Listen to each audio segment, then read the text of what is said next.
Fernando Toledo, bienvenido a Cómplices. Nos sentimos muy orgullosos de que un autor como tú, con el trabajo que estás haciendo y con esa experiencia, vamos a decir que multicultural, puedas compartir hoy con nosotros, con todos los televidentes de este programa.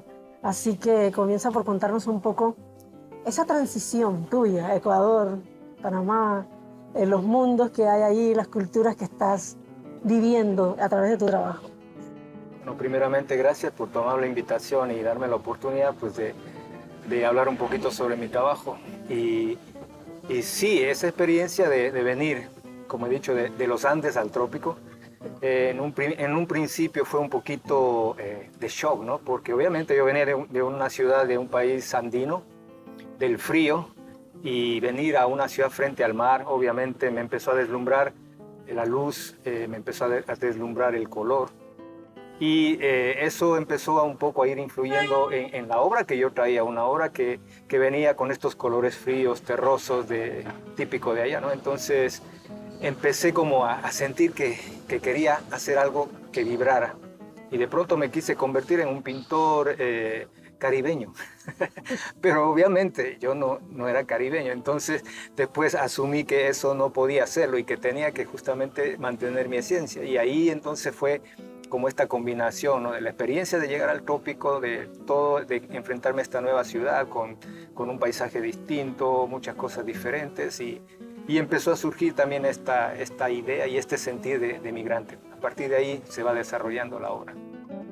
Fernando, yo quedo fascinada frente a algunas piezas tuyas en las que puedo pasarme muchísimo tiempo tratando de escudriñar toda la narrativa, toda la cantidad de historias que vas narrando allí y de personajes que están dentro contando también sus propias historias, a veces barrocas, abigarradas, pero es porque siento que capturas como que todo el entorno social, las historias de tránsito, las historias de viajes. Cuéntanos un poco de estas pinturas donde tú estás narrando pasos.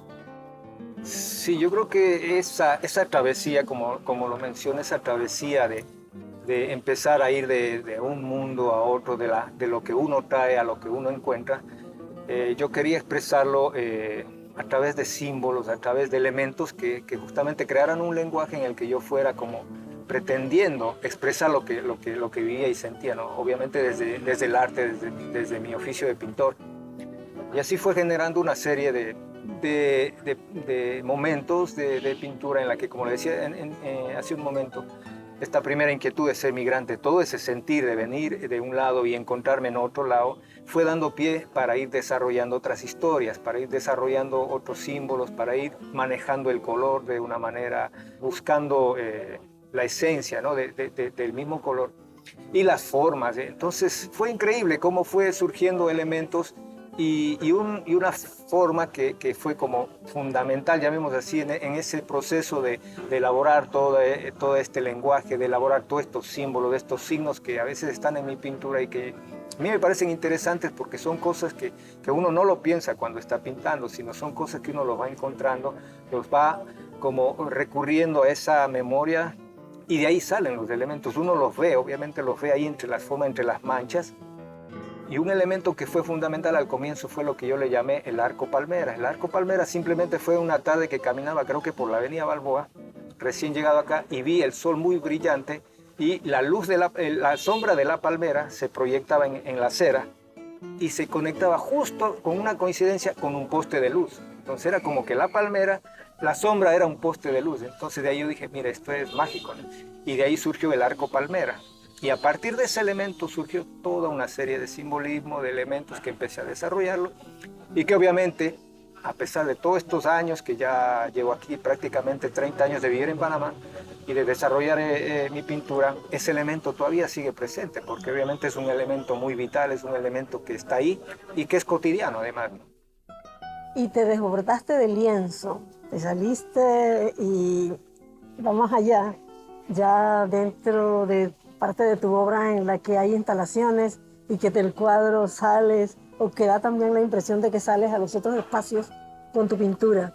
El pintor obviamente está muchas veces limitado a la bidimensionalidad, ¿no? Nada más en una tela, en un papel, en un lienzo, Y yo sí tenía la intención de que la obra se saliera un poco, ¿no? Entonces así fue como empecé a experimentar en dibujar en las paredes al lado del lienzo, ¿no? Cuando estaba en exhibiciones empecé a dibujar en las paredes de la galería, en el piso del lugar donde estaba en la exhibición, y así los elementos empezaban a salir del cuadro o habían elementos que se introducían en el cuadro. Entonces era como un reto, es como una curiosidad que el artista dice, bueno, quiero experimentar en estos otros espacios también, ¿no? Y obviamente la tridimensionalidad era interesante porque en mi pintura hay muchos elementos que se prestan para eso, ¿no? Obviamente a partir del dibujo, el dibujo del paisaje urbano donde vemos la ciudad expresada es muy geométrico también, ¿no? Entonces se prestaba para esta cuestión modular. Y claro, he hecho algunas propuestas de instalaciones, algunas propuestas que han salido del lienzo y en muchos casos que casi que no han tenido que ver inclusive con la misma pintura, sino experimentado un poquito más allá, ¿no? Entonces ha sido interesante también el probar eso y el encontrar otras cosas que aquí mismo en Panamá, que alguna vez que hice una instalación y que me fui a la bahía a coger el agua de la bahía para que sea parte de la exposición de una obra que hice, ¿no? ¿Y cuál ha sido la reacción, digamos, de los que han estado participando, de tu público, de los que te siguen, los que ven tu obra en todos esos momentos cuando te desbordas del lienzo? Yo creo que siempre hay como en cierta manera, una sorpresa, ¿no? Porque algunas veces, claro, uno escuchaba comentar y decir, oye, pero Toledo, yo pensé que solo pintaba, ¿no? Una cosa así, ¿no? Que uno le escucha cuando está así en el anonimato en un lugar, ¿no? Y escucha a la gente. Y claro, las reacciones son así distintas, en algunos casos lo aprecian mucho. Obviamente hay gente que igual no le puede gustar o puede criticar, que está bien, ¿no? Porque la obra una vez que está expuesta, pues está ahí para el criterio de todo el mundo, ¿no? Pero en general pienso que son trabajos que han logrado una aceptación, son trabajos que también han logrado generar en mí una reflexión en la que puedo hacer las cosas mejor o que podía haber hecho de otra manera distinta. Y que vale la pena. Y como digo, o sea, son otros lenguajes que es una especie de reto para, en mi caso, que yo he tenido una formación académica y académica del siglo pasado, ¿no? Entonces, en la que nada más yo aprendí en el salón de clases y solo a pintar y eso, ¿no? Entonces no tenía nada casi que ver con lo que pasaba afuera. Entonces, obviamente eso también ha sido un aprendizaje en haber hecho aquí en Panamá, de vivir aquí en Panamá. Los pasos de una técnica a otra técnica, ¿cuáles son las que escoges para un determinado trabajo u otro? Te he visto trabajar o he visto parte de tu obra con distintas técnicas. ¿Cómo escogiste? ¿Dónde encontraste tu mejor camino y dónde te sientes mejor? Definitivamente que donde me he sentido mucho mejor y he desarrollado la mayor parte de mi obra ha sido con el acrílico. Porque en los inicios, cuando llegué acá, pues que estamos hablando del año 91, 92, básicamente, y empecé a trabajar, yo no tenía un estudio como tal, sino trabajaba en un espacio en mi casa, y empecé a trabajar con óleo. Entonces el óleo se necesita siempre unas condiciones especiales por los solventes, por lo fuerte que es el olor, y empezó a generar una especie de ciertos problemas de salud en mí. Entonces dije, no, mientras yo no tenga el espacio adecuado, voy a dejar el óleo a un lado. Y empecé a trabajar con el acrílico. Obviamente el acrílico me fue llevando y ese fue el medio que manejé totalmente, ¿no? Aparte de eso, siempre me ha gustado trabajar sobre papel también. Dibujos, experimentar con distintas tintas, materiales, pasteles y todo eso. Que son técnicas que aprendí, como digo, en la academia, ¿no? Y después también ya un poco más experimentaciones que uno iba haciendo con distintos soportes, inclusive ya no solo papel, ya no solo la tela, sino en cartones, en vidrios, en espejos, ¿no? Desarrollé toda una serie con espejos y así he ido experimentando en distintos materiales, ¿no? Entonces como que esa necesidad de expresarse, que va más allá también ya solo del lienzo, es la necesidad de buscar en otros elementos, en otros materiales, porque también a veces es como querer mostrar a otros públicos otras posibilidades en las que uno puede expresarse, ¿no? Y que ellos también esperan que se hagan, ¿no? Entonces, yo no he incursionado en la fotografía ni en el video tanto, pero he tenido colaboraciones, he hecho algunas propuestas en ese sentido, no como fotógrafo obviamente, ¿no? Pero también he experimentado. Bueno, genial, porque vas viendo entonces toda la evolución en el mundo de la comunicación y en el mundo también de las expresiones artísticas y ahí está el pintor y el artista adecuándose. Hay algunas piezas que a mí me emocionan muchísimo cuando veo un barco lleno, lleno, lleno, o sea, que no dejas un espacio y veo cómo están las personas allí, o un árbol muy lleno, o una casa, o una construcción muy llena. Y a veces veo que hay historias que pueden ser anteriores, o de pasos, como te decía antes. Entonces, cuando decides llenar un espacio, ¿qué buscas? Porque yo siento allí, a veces historias de gente que está sin nada, pero también a veces espacios de gente que está como en celebración o a la vez, o también en sufrimiento. Cuéntanos un poco de cómo habitas tus espacios. Eso es interesante porque toda esta serie de los barcos obviamente está muy identificado con Panamá, ¿no? Panamá obviamente es casi que en muchos lados es el país del Canal de Panamá, entonces como en cierta manera lo que le identifican en muchos lados. Y para mí Panamá es un punto de encuentro también, ha sido el canal y todo esto en la historia, ha sido este lugar donde llegaba la gente y donde se iba la gente, donde cruzaba muchas veces. Entonces era como este lugar, como lo llaman en alguna exposición, para cruzar al otro mar, ¿no? Entonces, esa cuestión de que la gente llega de un lado, llega con sus historias, ¿no? Y la gente que vive aquí tiene estas historias también propias, estas memorias que le han ido contando, sus propias historias. Entonces, para mí era como tratar de expresar que los barcos, que en un momento yo quise interpretar, los barcos que cruzan el canal, no son solo los que llevan carga o los cruceros, sino que eran barcos con la gente que llegaba o venía trayendo sus propias historias. Por eso es que habían estos edificios, estas multitudes, ¿no? Sí. O en algunos casos formas aisladas o figuras aisladas en celebración o en esa especie como de despedida o de ciertos dramatismos, inclusive en algunas escenas dentro de estos barcos, ¿no? Entonces para mí era eso, era ese medio en el que uno justamente estaba expresando esa capacidad de migración que tiene el ser humano, ¿no? De ir y de volver. Y para mí significaba y ha significado eso Panamá, porque como digo, yo también he sido un migrante, aunque no llegué a un país tan distinto en cuanto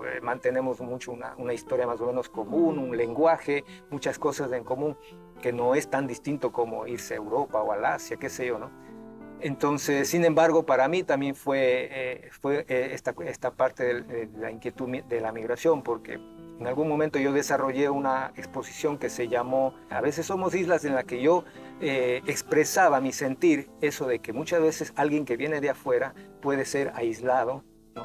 O puede generar su propia isla para yo separarme, ¿no? Ahora, en este tiempo de pandemias, casi que cada uno somos islas, ¿no? Porque no queremos toparnos mucho, entonces estamos como aislados, ¿no? Entonces ese sentimiento que en algún momento me hicieron sentir, lo expresé ahí, ¿no? Entonces para mí es eso, lo que expresaba en estos barcos y obviamente en una exposición muy específica sobre Panamá. Y ahí siento yo que algunas de tus obras son atemporales, en el sentido que pueden estar narrando historias antiguas e historias en el tiempo, que son, al ser atemporales, son de siempre, cuentan historias de tanto tránsito que ha habido y las de ahora. Y tú me has mostrado también lo que has estado trabajando para esa concepción de la pandemia, ¿no? Ese mundo, ¿cómo te ha hecho sentir en todo este tiempo? Ha sido una experiencia, pues creo que como para casi todos, una experiencia única, una experiencia que uno no esperaba, que no estaba preparado para este tipo de cosas, ¿no? Y obviamente a mí me costó ir asimilando al comienzo, ¿no? Porque obviamente decíamos, nos van a encerrar, vas a estar en cuarentena y todo, y quizá, bueno, uno decía, a veces los mismos artistas, en el caso de nosotros, estamos en una permanente cuarentena, por decir así, porque estamos en un estudio todo el tiempo metidos ahí trabajando, ¿no? Claro. Pero otra cosa es que el hecho de que en esos momentos no solamente era estar encerrado en tu estudio o en tu casa, sino que no podías salir. Y ese rompimiento de esa conexión con el exterior empezó a hacerlo difícil, ¿no? Porque obviamente ya habían muchas cosas a las que uno no podía ir ni acceder, ¿no? Es como romperte o privarte de esa libertad de hacer esas cosas. Entonces fueron cosas, y obviamente a nivel personal, a nivel familiar, fueron cosas de ir asimilando de lo que estaba pasando aquí, de lo que estaba pasando en Ecuador con la familia que yo tenía. Ya, o sea, una serie de sentimientos que en algún momento me hicieron totalmente alejarme del taller. No quería ir a pintar, no quería hacer nada, hasta ir asimilándolo poco a poco. Entonces después dije, no, pues si yo soy artista, mi única manera de sacar todo eso tiene que ser a través del arte, ¿no? De lo que yo hago. Entonces me puse a dibujar. Y empecé a hacer toda una serie de dibujos en cuarentena en los que yo pude ir sacando lo que sentía, lo que vivía en cada día, ¿no? Entonces fueron como algo así como 2 meses que me pasé dibujando y haciendo, ¿no? Entonces salió toda una serie de dibujos que me parecieron interesantes, ¿no? Y ahora un poco a la distancia de lo que sentí, lo que pasé, se ve como que justamente se expresaba lo que sentía, ¿no? Entonces ha sido eso, como un ir asimilando, un ir sosteniéndome, el no perder la esperanza y también obviamente ha sido un sube y baja de emociones, de sentimientos, el de muchas frustraciones también, de muchas tristezas, una serie de cosas que digo, ha sido inédito en lo que uno no estaba preparado realmente para esto. Claro. Fernando, ha sido un tremendo placer tenerte en Cómplices. Ojalá que podamos seguir compartiendo en el futuro y que con este encuentro que vamos a tener contigo a través de las pantallas de SER TV podamos también seguir dialogando sobre Panamá, sobre el arte, sobre el mundo. Así que gracias, ha sido encantador tenerte aquí en Cómplices en este día. Muy agradecido, Emma. Muchas gracias, te agradezco.